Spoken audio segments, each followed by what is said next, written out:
менің тілім тақырыбында эссе жазу байқауы бар. Негізінде бұл байқаудың мақсаты өзіміздің салт дәстүрімізді сақтауға және оны ары қарай дамытуға, жаңғыртуға, ұлттық мәдениет, бірегейлік сақтау. Әдебиет пәні мұғалімі Аймаханов Ержан Асылтұрсынұлы. Айтып өткеніміздей, ұлы дала өркениеттері деген республикалық сайыс болып жатқан таныстырылды. Одан аяқайлар енді бірінші кезекте біз ел мәртебесі, тіл мәртебесі, ел мәртебесі тақырыбында эссе жазу сайысына қатысқалы отырмыз. Эссенің тақырыбын біліп отырсыңдар, мынау қаншама ғасырлардан бері қарай біздің ата-бабаларымыз біздің тілімізді, дінімізді, салт дәстүрімізді өз қалпында сақтап келді. Қанша жерден мал тілімізді құрметтеп, салт дәстүрімізді берік ұстап, мақтанып отыруымыз керек.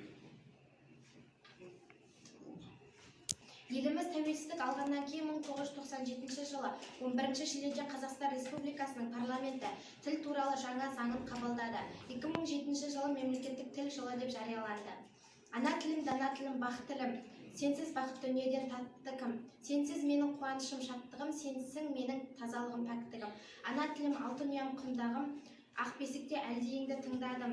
Сенің жырың, сенің әнің айтарым, санам сөніп байланғанша тіл жағым.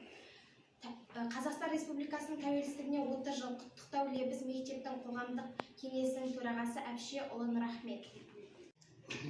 Балдарымызға қараса, еліміз тыныш, ашықтарымыз ашық, мынау жақсы мектепте білім алып, келешек мынау тіл мәртебесі деген бүкіл елде, осы қазақ елінде алға қойылып, және сіздердің келешек осы жастар келешектің несі деп жаңағы жастардың қолында деп қазір елбасы алға қойып отқан үлкен бір осы сіздердің нелеріңізге тілді, қазақ тілі өз қаласа әрқайсыңыз әр маман иесі болуларыңызға тілектестім.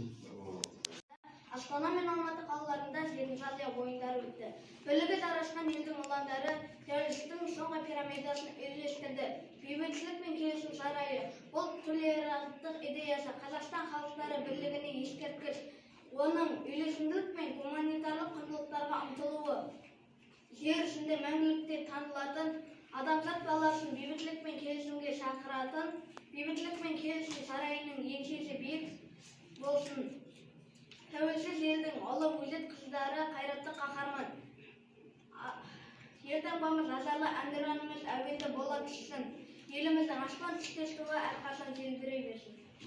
Жаққан жерімізді, отан деміз өсірген елімізді, отан деміз туған жер атамекен, биік тау Алматыға көлімізді. Отанның шеті де жоқ, шегі де жоқ, ол бірақ өз еңіміз толады. Тәуелсіздік бақыты ғой елімнің, тәуелсіздік шаттығы ғой жерімнің. Арманына жету үшін күрескені тарихта шежіре болып қалған екен. Бір тәңірім бізді баққа жолықтар. Әр қазақтың жүрегі болып соғып тұр, желде еркін төсекте қазақ азар.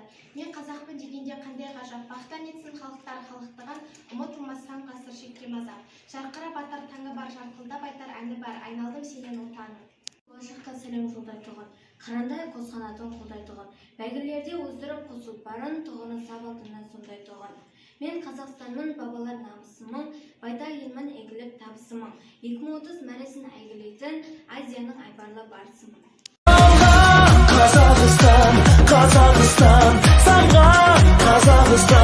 Қазақстанның мемлекеттік тілі қазақ тілі. Қазақстан көп ұлт өкілдер мекендейтін мемлекет. Мұндай мемлекет үшін мемлекеттік тіл қажет.